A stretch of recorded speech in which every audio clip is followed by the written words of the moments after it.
Tara. Pa-change oil ko man. Ang mga oils po niya, gamay na ba niya ang coolant or pabot nga ni? Okay, 2 years na. Bilang sir, lahat akong warranty. Wala na ko nadala. Sige. So hi guys, tanaw-tanaw tag mga motor diri.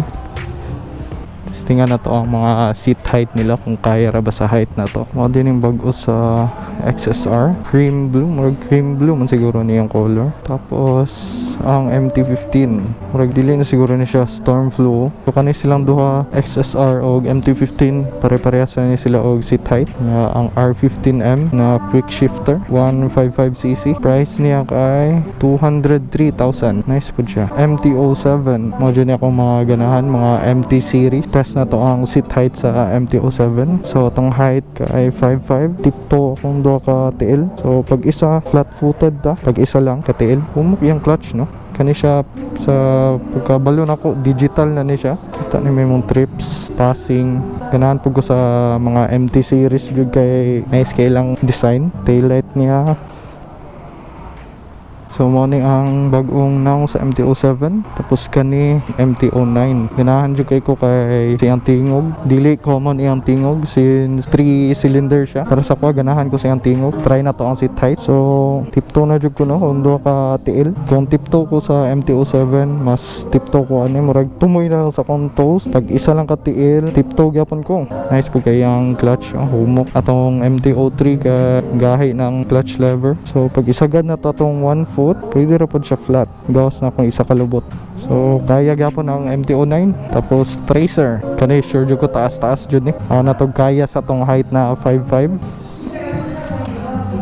So di na ako kaya sa duha ka TL. Murag ang sapatos na lang ni gunit. Pero syempre pag 1 foot kaya ra gyapon. Ang sa tapad na to Tracer 9 GT. Pero kaya ra gyapon no. Depende ra kung kabalo jud ka mo dala. So diri na di iyang susianan. Kung isa ka TL, tipto ta gamay pero pwede na to isagad gawas lang atong isa ka lubot. So kani siya ang Tracer o MT-09, save lang ni sila makina. 3 cylinder pod. Gwapo po kay tingog. So ang price niya kay almost 1M. So mao pod ni ang lain na color sa MT-09. Nga ingana dyan na color akong gusto. Pati sa MT-07, nice po siya no. Pero kung gusto ka o ka na medyo hadlock tanawon, black jud. So ang price day sa MT-07 kay 500,000. Tapos kani sa MT-09 gupuhas yung color. So ang MT-09 almost 700k, inline 3 cylinder. Kani R1 ug R7 tinatamo sa kaya na kay naas taas. Ug kani ang X-Max. So dili kay ko fan siyang forma no, pero nice day siya sa black. Samot na diri kay Sinaw. Ya kani T-Max ata. T-Max. So kani testing na to ang seat height sa X-Max.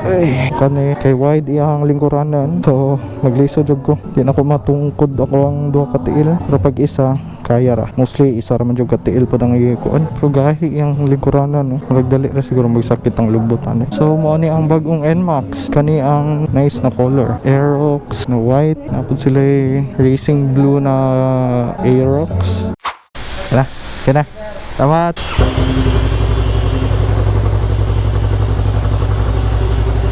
Okay guys, muna tao pa change oil. Karon pa ulit na ta.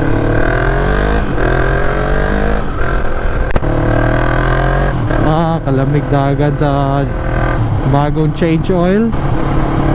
Mas kusog jud siya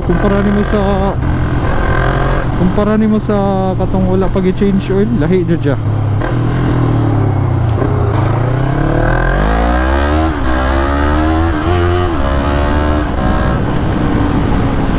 Woo! Lamig sa dagat.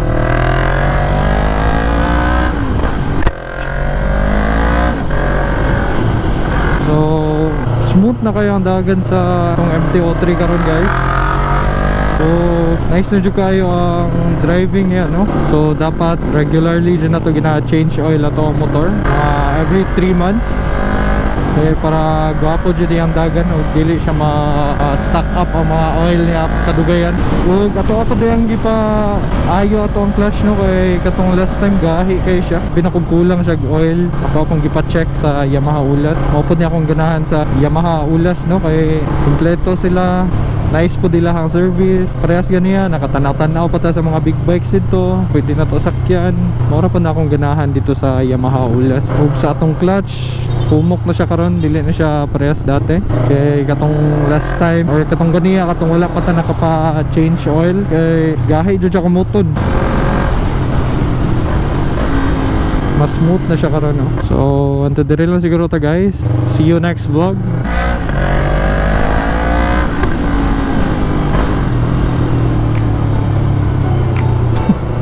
Kaya ang galing.